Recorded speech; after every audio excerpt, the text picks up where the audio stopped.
स्वागत है आपका बिहार न्यूज में। मैं हूं आपके साथ मैसर आलम और आप देख रहे हैं केडीबी लाइव। दोस्तों, आज हो चुका है 16 अक्टूबर 2024। तो आज बिहार की ताज़ा तरीन खबरें लेकर आए हैं आपके लिए। तो चलिए दोस्तों, शुरू करते हैं आज बिहार की टॉप न्यूज।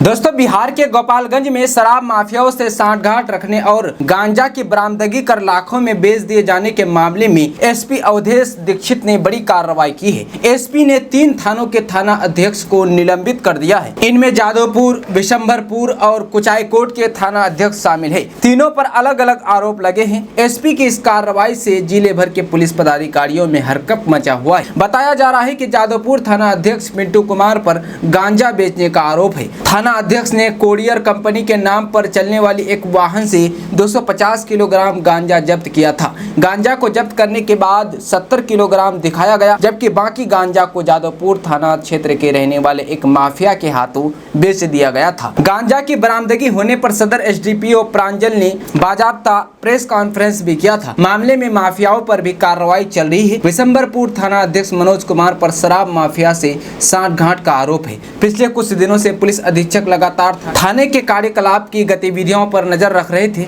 हाल ही में पहुंचने पर वहां पे जांच भी किए थे। शराब तस्करों के बीच सांठगांठ रखने के आरोप में इन्हें निलंबित किया गया है। दोस्तों, बिहार की राजधानी पटना में वायरल बुखार पीड़ितों से लेकर चिकित्सकों को भी चौंका रहा है। मरीजों के पैरों में तेज दर्द, जोरों के साथ एड़ियों में सूजन के कारण पीड़ित का सीधा चलना मुश्किल हो रहा है। बड़ी हैरानी की बात यह है कि जांच में न डेंगू निकल रहा है और न ही चिकनगुनिया। चिकित्सक इसको एक नया लंगड़ा बुखार नाम देने लगे हैं। अस्पतालों, क्लिनिकों में आने वाले 20 से 25% बुखार पीड़ितों में लंगड़ा बुखार के लक्षण पाए जा रहे हैं। ये बुखार शहर के उन्हीं इलाकों में ज्यादा फैला है जहाँ डेंगू के मरीज भी लगातार मिल रहे हैं। इनमें लोहानीपुर, कदम कुआं, भूतनाथ रोड, चित्रगुप्त नगर, Kanti factory road, Ashok Nagar, new Pataliputra colony, Digha, सिपाड़ा, Jayaprakash नगर और पीसी कॉलोनी आदि इलाके में शामिल है। पारस अस्पताल के वरीय फिजिशियन डॉक्टर विकास सौरभ ने बताया कि पीड़ितों में इस बार बुखार के अलग अलग तरह के लक्षण दिख रहे हैं। जांच में न तो डेंगू, न चिकनगुनिया और न ही टाइफाइड निकल रहे हैं, लेकिन बहुत तेज बुखार के साथ पीड़ितों के पैरों में तेज दर्द, एड़ियों में और घुटनों के पास सूजन के लक्षण मिल रहे हैं। खास मोहल्ले में ऐसे दर्जनों मामले आ रहे हैं। लोगों को चलने में भी परेशानी हो रही है। बुखार के कारण वे लोग लंगड़ा कर चल पा रहे हैं। ऐसी स्थिति में इस बुखार को लंगड़ा बुखार नाम दिया गया है। दोस्तों, बिहार में रहने वाले लोगों के लिए एक बड़ी खबर आ रही है। ताज़ा रिपोर्ट के मुताबिक बिहार में नीतीश सरकार के आदेश पर सभी जिलों में स्मार्ट मीटर लगाने का काम चल रहा है, लेकिन कुछ लोग ऐसे भी हैं जिनके घर में स्मार्ट प्रीपेड मीटर नहीं लगाया जाएगा। खबर के अनुसार बिहार में 19 केवी से अधिक बिजली कनेक्शन वाले उपभोक्ताओं के लिए स्मार्ट मीटर नहीं लगाया जाएगा, क्योंकि ऐसा अभी संभव नहीं है। बिहार में स्मार्ट प्रीपेड मीटर केवल 60 एम्पियर या 19 केवी तक के कनेक्शन पर ही लागू होगा। बता दें कि स्मार्ट मीटर की तकनीकी सीमा 60 एम्पियर या 19 केवी तक ही है। स्मार्ट प्रीपेड मीटर सिर्फ 60 एम्पियर या 19 केवी तक के कनेक्शन पर ही काम कर सकते हैं। इसलिए जिस व्यक्ति के पास 19 केवी से अधिक का बिजली कनेक्शन है, उनके घर ये मीटर नहीं लगेगा। दोस्तों, बिहार में दक्षिण पश्चिम मानसून की विदाई रविवार को हो गई है। अब प्रदेश में ठंड की शुरुआत होने वाली है। मौसम विभाग के अनुसार आगामी 3 से 4 दिनों में पछुआ हवा का असर प्रदेश के ज्यादातर हिस्सों में दिखेगा, जिसके चलते सुबह और रात के समय हल्की ठंड महसूस होने लगेगी। बिहार में 20 अक्टूबर के बाद से ठंड शुरू होगी। तब तक दिन में तेज धूप निकलने से उमस भरी गर्मी परेशान कर सकती है, लेकिन सुबह व रात के समय गर्मी से राहत रहेगी। मौसम विभाग के अनुसार आज बिहार में मौसम शुष्क रहने के आसार है। इस दौरान कहीं भी बारिश का अनुमान जारी नहीं किया गया है। 17 अक्टूबर तक प्रदेश में मौसम शुष्क रहने की संभावना है। 18 और 19 अक्टूबर को दक्षिण पूर्व बिहार में कहीं कहीं बारिश के आसार है। प्रदेश के बाकी हिस्सों में मौसम शुष्क रह सकता है। वहीं 20 अक्टूबर को बिहार के उत्तर पूर्व और दक्षिण पूर्व हिस्से में 1-2 स्थानों पर बारिश हो सकती है और शेष हिस्से में मौसम शुष्क रहने के आसार है। मौसम विभाग के अनुसार बिहार में पछुआ हवा चलने से सुबह और रात के समय ठंडक बढ़ेगी। 20 अक्टूबर के बाद प्रदेश में तापमान में 2 से 3 डिग्री की और कमी आ सकती है। फिलहाल बिहार का न्यूनतम तापमान 24 से 26 डिग्री और अधिकतम तापमान 32 से 34 डिग्री के बीच रिकॉर्ड किया जा रहा है। दोस्तों, राजधानी पटना के IGIMS में एक ऐसी लैब तैयार की जा रही है जहां एक साथ दिल और दिमाग दोनों की बीमारियों की जांच की जा सकेगी। इतना ही नहीं, बुढ़ापे में जिन मरीजों की नस नहीं मिलती है उनकी समस्या का भी समाधान इस लैब में किया जा सकेगा। बता दें कि बिहार में दिल और दिमाग के रोगियों की संख्या काफी ज्यादा है। कभी कभी जाँच में देरी या फिर सही जाँच नहीं होने की वजह से इलाज प्रभावित होता है। इंदिरा गांधी आयुर्विज्ञान संस्थान ऐसी मुश्किलों को दूर कर बिहार के लोगों के लिए इलाज को आसान बनाने का प्रयास में है। ऐसी कड़ी में बाइप्लेन कैथ लैब बनाया जा रहा है जिसमें मरीजों के दिल से लेकर दिमाग तक की बीमारियों की जांच हो सकेगी। बता दें कि बिहार में इस तरह का ये पहला हाईटेक कैथ लैब होगा। IGIMS के चिकित्सकों ने बताया कि ऐसी मशीन काफी महंगी आती है जिससे 2 तरह की जाँच की जाती है। ये मशीन मोनोप्लेन और बाइप्लेन होती है। अधिकतर अस्पतालों में मोनोप्लेन कैथ लैब देखा जाता है क्योंकि यह काफी सस्ती पड़ती है। बाइप्लेन कैथ लैब की मशीन काफी महंगी आती है लेकिन इसमें 2 तरफा जांच की सुविधा उपलब्ध होती है। एक्सपर्ट बताते हैं कि बाइप्लेन से एक ही मशीन से न्यूरो और कार्डियक के साथ ब्लड वेल्स की जांच की जाती है। यह काफी एडवांस मशीन होती है। इसमें 2C आर्म होता है। दोस्तों, बिहार की 4 विधानसभा सीटों तराड़ी, रामगढ़, बेलागंज और इमामगंज पर उपचुनाव की तारीखों का ऐलान कर दिया गया है। 13 नवंबर को वोटिंग और 23 नवंबर को मतगणना, साथ ही नतीजे घोषित किए जाएंगे। बिहार में नीतीश कैबिनेट की बीते दिनों बैठक हुई थी। इस बैठक में कई प्रस्ताव पर मुहर लगी है। नेता प्रतिपक्ष तेजस्वी यादव की कार्यकर्ता संवाद यात्रा का दूसरा चरण बुधवार से शुरू हो रहा है। नेता प्रतिपक्ष तेजस्वी प्रसाद यादव अपने कार्यकर्ता दर्शन सह संवाद कार्यक्रम के लिए पटना से मंगलवार को बांका रवाना होंगे। ये यात्रा 26 अक्टूबर तक चलेगी। बिहार के 9 जिले में रोजगार मेला लगेगा और त्योहारों के सीजन में बिहार आने वाले लोगों के लिए वंदे भारत स्पेशल और तेजस सुपर फास्ट स्पेशल ट्रेनें चलाई जाएंगी। मुख्यमंत्री नीतीश कुमार की अध्यक्षता में मंगलवार को हुई कैबिनेट की बैठक में 22 प्रस्ताव पर मुहर लगी है जिसमें बिहार खनिज संशोधन नियमावली 2024 को मंजूरी मिल गई है। अवैध खनन पर दंड बढ़ाया गया है। जुर्माना राशि 10 लाख तक कर दी गई है। अवैध खनन पर रोक के लिए पूर्व के मानक और कड़े हुए हैं। दोस्तों, बिहार की राजधानी वासियों के लिए अच्छी खबर आ रही है। नीतीश सरकार ने पटना के लोगों को दिवाली का गिफ्ट दिया है। वो पटना के मरीन ड्राइव पर बहुत जल्द CNG और इलेक्ट्रॉनिक बसें चलाएगी। मरीन ड्राइव पर बस के चलने का इंतजार लोग काफी दिनों से कर रहे थे। मरीन ड्राइव पर बस नहीं चलने से लोगों को परेशानी होती थी, लेकिन नीतीश सरकार ने लोगों की इस समस्या का निदान कर दिया है। अब अटल पथ एवं गंगा पथ से CNG इलेक्ट्रॉनिक बसों का परिचालन बहुत जल्द शुरू होगा। पहले सिर्फ प्राइवेट गाड़ियां ही मरीन ड्राइव पर चलती थी। जिनके पास प्राइवेट गाड़ी नहीं है उन्हें भारी परेशानी हो रही है, लेकिन नीतीश सरकार ने अपने ड्रीम प्रोजेक्ट पर सरकारी बस चलाने का तोहफा दिवाली से पहले पटना के लोगों को दिया है। कंगना घाट से R ब्लॉक के लिए प्रतिदिन सिटी बसों का परिचालन होगा। बसों के परिचालन के लिए रूट निर्धारित किया गया है। कंगना घाट से R ब्लॉक अप डाउन में प्रतिदिन बसों का परिचालन होगा। बसों से सफर में यात्री मरीन ड्राइव से खूबसूरत नजारे देख सकेंगे। इस बात की जानकारी परिवहन सचिव संजय कुमार अग्रवाल ने दी है। उन्होंने बताया है कि 15 दिनों में इस रूट पर बसों का परिचालन शुरू होगा। इन रूटों पर बसों के परिचालन से शहर वासियों को ट्रैफिक जाम से राहत मिलेगी। PMCH एवं अन्य अस्पतालों में इलाज के लिए आने जाने वाले लोगों को भी सहूलियत मिलेगी।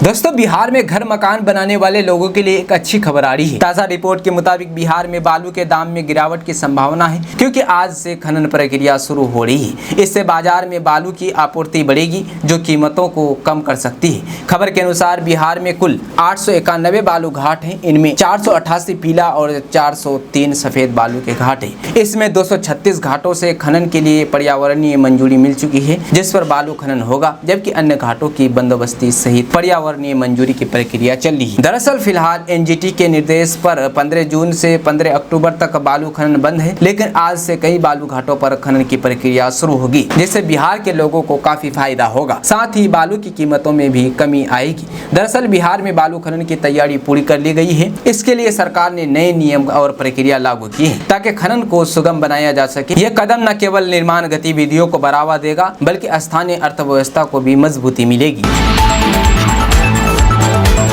दोस्तों, बिहार के deputy CM Vijay Kumar Sinha media के एक सवाल का जवाब देते हुए सोमवार को पुल के मुद्दे पर खुलकर अपनी बात रखी है। उन्होंने कहा है कि पथ निर्माण विभाग के अंदर मात्र एक अगुवानी पुल गिरा, उस समय तेजस्वी यादव ही पथ निर्माण मंत्री थे और जो भी पुल गिरे वे ग्रामीण कार्य विभाग या जिला परिषद की तरफ से बनवाया गया था। इसके साथ ही उन्होंने कहा है कि हमने पथ निर्माण मंत्री बनते ही 10,000 से ज्यादा पुल पुलियों का सर्वे करवाया है, जिसमें लगभग 400 के करीब ऐसे पुल पुलियां निकले हैं जो कहीं न कहीं आज उनकी आयु समाप्त हो चुकी है। 50 से 60 वर्ष पहले के हैं। इस पर निर्देश दिए गए हैं कि सभी पर बोर्ड लगाया जाए। विजय कुमार सिन्हा ने कहा है कि काफी पुराने पुल की आयु समाप्त हो चुकी है, वैसे पुल पर हैवी वाहन ले जाएंगे तो क्या होगा, सब जगह बोर्ड लगाए जाएंगे, लोग ऐसे मामले में बदनामी करेंगे। पुराने पुल को लेकर सर्वे कराने का निर्देश दिए गए हैं और अनुरक्षण नीति बनाई जा रही है। वहीं तेजस्वी यादव पर निशाना साधते हुए उन्होंने कहा कि आज विपक्ष में है लेकिन उस समय सत्ता में थे तो वो ये सब काम नहीं कर पाए और आज उसी का परिणाम है। तेजस्वी यादव पर हमला बोलते हुए डिप्टी सीएम ने कहा है कि आप ही के पीरियड में जो पुल पुलियां गिर रहा है 20 साल 25 साल पहले के वे पुल हैं और उस समय सत्ता में आरजेडी के ही लोग थे, उनके माता पिता ही मुख्यमंत्री थे। फाइल भी मांगा हूं कि जो पुल पुलियों की आयु अगर जो 35 साल से 50 साल की है वो फाइल निकालो और जो उस समय के संवेदक या इंजीनियर थे उसकी भी जिम्मेदारी होगी कि पूरी क्षमता भर इसका उपयोग क्यों नहीं हुआ, कारण क्या रहा, लेकिन कोई जवाब नहीं है। आगे उन्होंने कहा कि तेजस्वी यादव का काम लोगों को बरगलाने का है। हमने कहा है कि आपके माता पिता के समय के पुल पुलियां ज्यादातर गिर रहे हैं लेकिन अब नहीं गिरेगा। बिहार के मुख्यमंत्री के नेतृत्व में अनुरक्षण नीति हम लाने जा रहे हैं। दोस्तों, बिहार सरकार के पूर्व शिक्षा मंत्री और राजद नेता ने केंद्रीय मंत्री गिरिराज सिंह को लेकर फिर से विवादित बयान दिया है। उन्होंने कहा है कि भाजपा नेता देश के दुश्मन है। अब राजद नेता के इस बयान के बाद राजनीतिक गलियारों में एक बार फिर से गहमागहमी देखने को मिल सकता है। इस बयान को लेकर एनडीए के नेता जोरदार तरीके से पलटवार कर सकते हैं। दरअसल पूर्व शिक्षा मंत्री चंद्रशेखर ने केंद्रीय मंत्री गिरिराज सिंह की हिंदू स्वाभिमान यात्रा पर आपत्ति जताते हुए कहा है कि ये लोग देश के दुश्मन है जो समाज को बांटने और तोड़ने का काम करना चाहते हैं। इस दौरान उन्होंने जीप की कीमत लगाने वाले पर भी निशाना साधा है। चंद्रशेखर नालंदा में राजद के कार्यक्रम में शामिल होने के लिए आए थे, उसी दौरान उन्होंने ये बातें कही है। चंद्रशेखर ने कहा है कि पाखंडवादी लोग भगवान की दुकान जाकर उल्लू सीधा करते हैं, ये लोग भगवान के संदेश का अपमान करते हैं, ऐसे लोगों के खिलाफ मेरी लड़ाई है। आडवाणी जी भी यात्रा शुरू किए थे, क्या रिजल्ट है सभी को पता है। ये लोग नफरती लोग हैं और समाज को तोड़ने और बांटना चाहते हैं। सांप्रदायिक और नफरतवाद इन लोगों के संस्कार में है, ये देश के दुश्मन है। इस दौरान उन्होंने कहा कि उनकी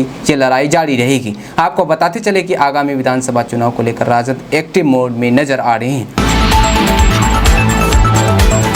दोस्तों, बिहार में नौकरी करने वाले शिक्षकों के लिए एक बड़ी खबर आ रही है। ताजा रिपोर्ट के मुताबिक बिहार में 7,099 शिक्षकों पर बड़ी कार्रवाई की तैयारी चल रही है। विभाग के द्वारा इन टीचरों पर जल्द ही एक्शन लिया जा सकता है। खबर के अनुसार 1 से 8 अक्टूबर के बीच बिहार शिक्षा विभाग ने ई शिक्षा कोर्स पर दर्ज ऑनलाइन उपस्थिति की समीक्षा की है। इस दौरान कई शिक्षकों के द्वारा फर्जी तरीके से उपस्थिति दर्ज करने का मामला पकड़ा गया है, जिसके बाद विभाग ने 7,099 शिक्षकों से स्पष्टीकरण मांगा है। बता दें कि बिहार के वैशाली में कई शिक्षक सूबे के दानापुर, पटना, समस्तीपुर तथा मुजफ्फरपुर से पोर्टल पर फर्जी तरीके से उपस्थिति दर्ज कर रहे हैं, जबकि हाजीपुर की एक शिक्षिका ने तो 2 दिन की उपस्थिति हरियाणा के गुरुग्राम से पोर्टल पर अपलोड किया है। दरअसल बिहार में फर्जी तरीके से उपस्थिति दर्ज कराने वाले टीचरों पर एक्शन लिया जा सकता है। इसके लिए सभी टीचरों से विभाग के द्वारा जवाब मांगा गया है। सो कोच का संतोषजनक जवाब नहीं देने वाले शिक्षकों पर अनुशासनिक कार्रवाई की जाएगी।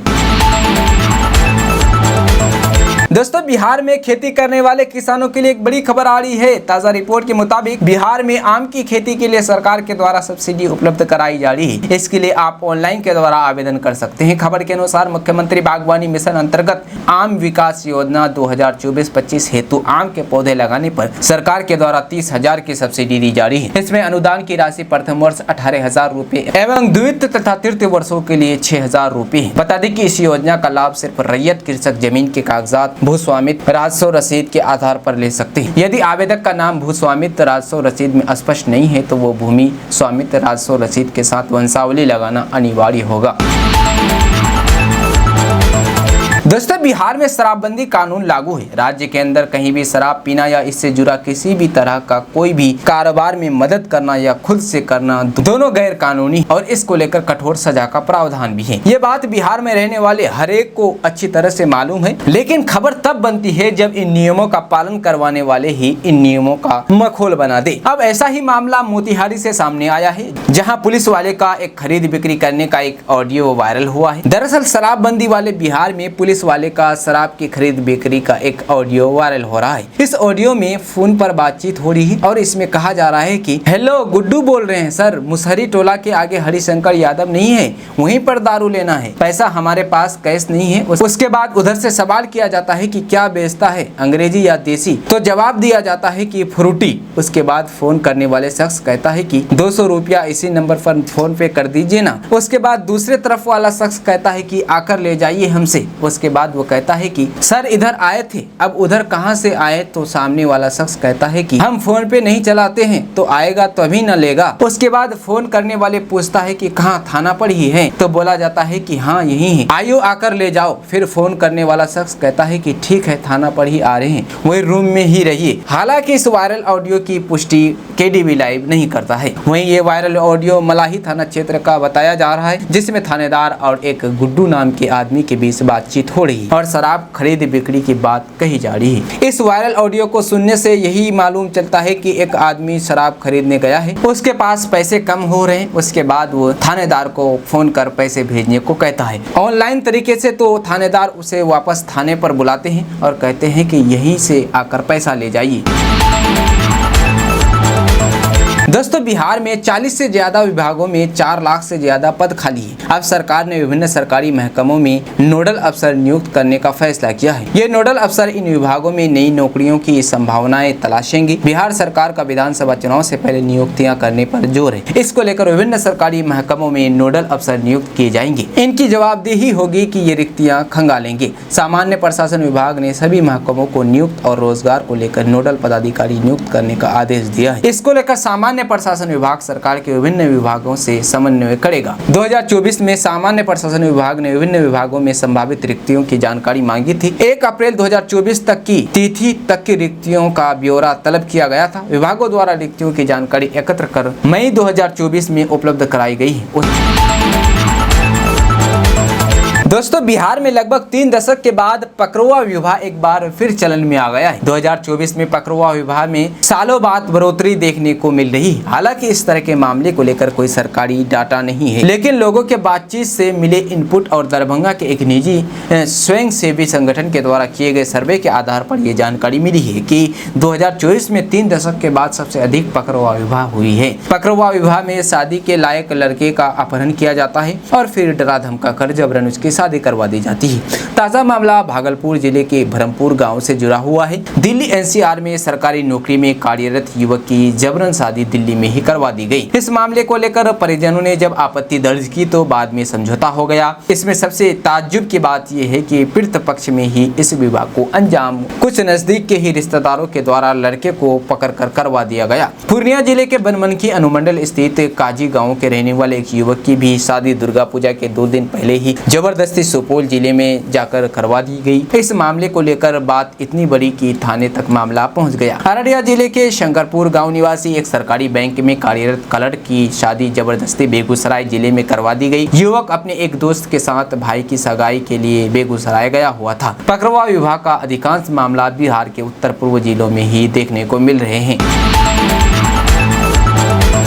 दोस्तों, बिहार के दरभंगा से चौंकाने वाला मामला सामने आया है। कानून बनने के बावजूद लोग नहीं मान रहे। फिर से 3 तलाक का मामला सामने आया है। दरभंगा के गोराबेड़ा प्रखंड के बंगराहटा की मात्र 2 महीने पहले ही ब्याही गई युवती को उसके पति ने फोन पर 3 तलाक दे दिया। अब पीड़ित युवती ने इसको लेकर घनश्यामपुर थाना में प्राथमिकी दर्ज करवाई है। घटना की पुष्टि करते हुए थाना अध्यक्ष अजित कुमार झा ने बताया है कि महिला ने पति सहित सास, ससुर, देवर और ननद को आरोपी बनाया है। दर्ज प्राथमिकी में नवविवाहिता नुसरत परवीन ने कहा है कि 2 महीने पहले ही उसकी शादी बड़े ही थाना क्षेत्र के खनसेरा निवासी मोहम्मद आरिफ के पुत्र जुनैद के साथ मुस्लिम रीति रिवाज के साथ हुई थी। शादी के कुछ दिनों बाद ही मुझे ससुराल वालों के द्वारा प्रताड़ित किए जाने लगा। इसका वह लगातार विरोध कर रहे थे। जब वो अपने पति से इस मामले को लेकर बातचीत कर रही थी, तब इस दौरान मेरे पति मोहम्मद जुनैद ने मुझे फोन पर तलाक दे दिया गया। अब इस मामले में महिला अपने पति मोहम्मद जुनैद, ससुर मोहम्मद आरिफ के अलावा सास, देवर और अपनी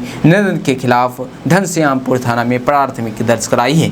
इस संबंध में घनश्यामपुर थाना अध्यक्ष अजित कुमार झा ने बताया है कि पीड़ित महिला ने अपने पति सहित ससुराल वालों के खिलाफ प्राथमिकी दर्ज करवाई है। मामले की जांच की जा रही है। दोस्तों, बिहार के मुजफ्फरपुर में निषाद संकल्प यात्रा के दौरान वीआईपी चीफ मुकेश सहनी ने कार्यकर्ताओं को संबोधित करते हुए दावा किया है कि बिहार में निषादों के बिना सरकार नहीं बनेगी। 1 दशक पूर्व भी निषाद समाज को नहीं जानता था, न ही उनकी कोई पहचान थी, लेकिन आज वीआईपी पार्टी तथा निषाद विकास संघ के बलबूते निषाद समाज को एक नई पहचान मिली है। कोई भी बड़ी लड़ाई 1-2 दिनों में नहीं जीती जाती है, उसके लिए संघर्ष करना पड़ता है। एनडीए की सरकार सामंतवादियों की सरकार है। सन ऑफ मल्ला व वीआईपी चीफ मुकेश सहनी निषाद संकल्प यात्रा के तहत राज्य के हर जिले का दौरा कर कार्यकर्ताओं से मुलाकात कर रहे हैं। उन्होंने कहा कि मौजूद एनडीए की सरकार सामंतवादियों की सरकार है। सहनी ने कहा है कि आज एक भी निषाद का बेटा ऊंचे ओहदे तक नहीं पहुंच पा रहा है। इसका कारण है आरक्षण नहीं मिलना है। अगर आरक्षण मिलता है तो बहुत अच्छे पद पर हमारे बच्चे रहते हैं। सहनी ने दावा किया है कि बिहार में जाति जनगणना के अनुसार निषाद दूसरी सबसे बड़ी जाति है। अब सरकार बनाने की बारी है। जनता का वोट जिसके पास है, अब वही राजा बनेगा। बाबा साहेब ने तो हमें ताकत दी है कि हम अपने बलबूते सरकार बना भी सकते हैं और गिरा भी सकते हैं। अपने हक के लिए एकजुट होकर लड़ेंगे। चंद रुपयों की लालच में अपने वोट को मत बेचिए। वीआईपी चीफ ने आगे कहा है कि अगर निषाद जाति के लिए वीआईपी प्रमुख मुकेश सहनी ने कहा है कि अगर निषाद जाति के लोग अपने परिवार और बच्चों का विकास चाहते हैं तो उन्हें अच्छी शिक्षा दें। 1 रोटी कम खाइए, लेकिन बच्चों की पढ़ाई को लेकर लापरवाही मत कीजिए। दोस्तों, बिहार में सभी श्रेणी के सरकारी लोक सेवकों को प्रत्येक वित्त वर्ष के अंत तक अपनी संपत्ति का ब्यौरा देना अनिवार्य होता है, मगर कई पदाधिकारी या कर्मी निर्धारित मानकों का पालन नहीं कर रहे हैं। इससे संपत्ति के दिए गए ब्यौरों में कई खामियां रह जाती है और इसमें कई जरूरी जानकारी सामने नहीं आ पाती है। अब ऐसे लोक सेवकों के खिलाफ कार्रवाई की जाएगी। निगरानी विभाग ने सभी विभागों को निर्देश दिया है कि अपने अपने कर्मियों के दायर संपत्ति के ब्यौरे में इस बात का खास तौर से ध्यान रखें। यह तय मानकों के अनुरूप होनी चाहिए। निगरानी के स्तर पर हाल ही में हुई समीक्षा बैठक में इससे संबंधित निर्देश दिए गए हैं। संपत्ति का विवरण समय पर नहीं देने वाले पदाधिकारी का क्रियाकलाप सरकारी कर्तव्य पालन में भी गंभीर कदाचार माना जाएगा, जिसके लिए उसके खिलाफ विभागीय कार्रवाई चलाई जा सकती है। गौरतलब है कि जून 2021 में तत्कालीन मुख्य सचिव त्रिपुरारी शरण ने सभी विभागों को संपत्ति का ब्यौरा प्रस्तुत करने को लेकर विस्तृत दिशा निर्देश भेजा था। इसे बिहार सरकारी सेवक आचार नियमावली 1976 के प्रावधान को ध्यान में रखते हुए तैयार किया गया है। इसका पालन करते हुए सभी कर्मियों को संपत्ति का ब्यौरा प्रस्तुत करने की अनिवार्यता निर्धारित की गई है। प्रत्येक कर्मी को पहली नियुक्ति से लेकर बाद के वर्षों में 31 दिसंबर के बाद फरवरी के अंत तक संपत्ति का विवरण देना है। संपत्ति जो उसकी अपनी हो या उसने अर्जित की हो या विरासत में मिली हो, सबकी जानकारी देनी है। बिहार के हाजीपुर में डायल 112 की पुलिस वाहन पर तैनात एक महिला सिपाही का वीडियो सोशल मीडिया पर खूब तेजी से वायरल हो रहा है। महिला सिपाही ने वर्दी पहनकर 1-2 नहीं बल्कि कई वैसे रोमांटिक गाने पर रील्स बनाकर सोशल मीडिया इंस्टाग्राम पर अपलोड की है, जिससे यह महिला सिपाही सोशल मीडिया पर खूब तेजी से वायरल हो रहा है। बताया जा रहा है कि महिला सिपाही जंदाहा थाना क्षेत्र में डायल 112 पुलिस गाड़ी पर तैनात है। महिला सिपाही का वीडियो वायरल होने के बाद वैशाली पुलिस की किरकिरी हो रही है, क्योंकि बिहार पुलिस मुख्यालय ने कुछ दिन पहले ही एक निर्देश जारी किया था कि कोई भी कर्मी वर्दी में या हथियार के साथ रील नहीं बनाएंगे। अगर जो भी व्यक्ति ऐसा करता है तो उसके खिलाफ सख्त कार्रवाई की जाएगी। पुलिस मुख्यालय ने यह भी कहा था कि यह न केवल नियम का उल्लंघन है, यह उनके कार्यकुशलता और एकाग्रता को भी प्रभावित करता है। इस आदेश के बावजूद महिला सिपाही ने वर्दी में रील बनाकर अपलोड कर रही है। इस घटना के बाद वैशाली पुलिस की काफी किरकिरी हो रही है। दोस्तों, बिहार में चल रहे जमीन सर्वे को लेकर एक बड़ी खबर आ रही है। ताजा रिपोर्ट के मुताबिक राजस्व एवं भूमि सुधार विभाग के अधिकारियों ने जमीन सर्वे को लेकर किसानों को कुछ नए निर्देश दिए हैं ताकि जमीन सर्वे कराने में किसी तरह की परेशानी न हो। बिहार जमीन सर्वे को लेकर किसानों को 5 आदेश दिए गए हैं। नंबर 1, बिहार के किसान जमीन सर्वे के लिए अपनी जमीन से जुड़े कागजातों को दुरुस्त रखें, इससे भूमि सर्वे होने पर मालिकाना हक मिलने में दिक्कत नहीं होगी। नंबर 2, अधिकारियों ने कहा है कि किसान भूमि सर्वेक्षण से पहले मेड़ो आर को ठीक कर ले, इसके साथ ही अपनी भूमि का सही सीमांकन करा लें। नंबर 3, राजस्व एवं भूमि सुधार विभाग ने कहा है कि भूमि सर्वेक्षण से संबंधित प्रपत्र ऑनलाइन और ऑफलाइन दोनों ही माध्यम से जमा किया जा सकेगा। नंबर 4, विभाग ने कहा है कि किसान ग्राम सभा में जाकर वंशावली सत्यापन सहित सभी कार्यों में सर्वेक्षण कर्मियों की मदद करें, इससे सर्वे करने में आसानी होगी। नंबर 5, भूमि सर्वेक्षण के समय रैयत अपने सभी कागजातों को दुरुस्त रखें, खेती की चौहद्दी की भी सही जानकारी अपने पास रखें और प्रपत्र 2 में जमीन की सही डिटेल्स भरें। दोस्तों, केंद्रीय मंत्री एवं भाजपा के वरिष्ठ नेता गिरिराज सिंह की प्रस्तावित हिंदू स्वाभिमान यात्रा की कांग्रेस ने जमकर हमला किया है। जेडीयू ने सांकेतिक रूप में इसका विरोध किया है। जेडीयू के मुख्य प्रवक्ता एवं पूर्व मंत्री नीरज कुमार ने सोमवार को अपने एक्स हैंडल पर लिखा है कि ग्लोबल थिंकर वो क्लाइमेट लीडर की उपाधि पा चुके मुख्यमंत्री नीतीश कुमार भीषण ठंड में भी जनता से संवाद कर रहे हैं। अंग प्रदेश हो या सीमांचल, सभी जगह मंदिर हो या मस्जिद, सबको गुलजार किया और बिहार में खुशनुमा माहौल के साथ विकास की नई बरसात लिखी। कांग्रेस के राष्ट्रीय मीडिया पैनलिस्ट और पूर्व विधान पार्षद प्रेमचंद मिश्रा ने गिरिराज सिंह की यात्रा को पाखंड करार दिया है। उन्होंने पूछा है कि क्या बिहार में हिंदू स्वाभिमान यात्रा खतरे में है? बिहार में तो उन्हीं लोगों की सरकार है, फिर ऐसी यात्रा क्यों? उन्होंने गिरिराज सिंह को बांग्लादेश जाकर वहां रह रहे हिंदू के हितों की सुरक्षा और उनके स्वाभिमान जगाने हेतु यात्रा निकालने की सलाह दी। ऊर्जा विभाग द्वारा लगाए जा रहे स्मार्ट प्रीपेड मीटर के विरुद्ध कांग्रेस ने बुधवार को सभी जिला मुख्यालयों में प्रदेश व्यापी प्रदर्शन की घोषणा की है। प्रदेश अध्यक्ष डॉक्टर अखिलेश प्रसाद सिंह ने प्रत्येक जिले के प्रभारियों को निर्देश दिया है कि जिला अध्यक्ष के साथ पार्टी कार्यकर्ताओं को लेकर ऊर्जा विभाग के कार्यकाल तक मार्च और उसके बाहर प्रदर्शन करेंगे। ऊर्जा विभाग के कार्यालय तक मार्च और उसके बाहर प्रदर्शन करेंगे। कांग्रेस मीडिया विभाग के चेयरमैन राजेश राठौर ने बताया है कि इससे पहले नालंदा और कैमूर जिला मुख्यालयों में प्रदेश कांग्रेस प्रभारी मोहन प्रकाश और प्रदेश अध्यक्ष ने जन जागरण अभियान का नेतृत्व किया था।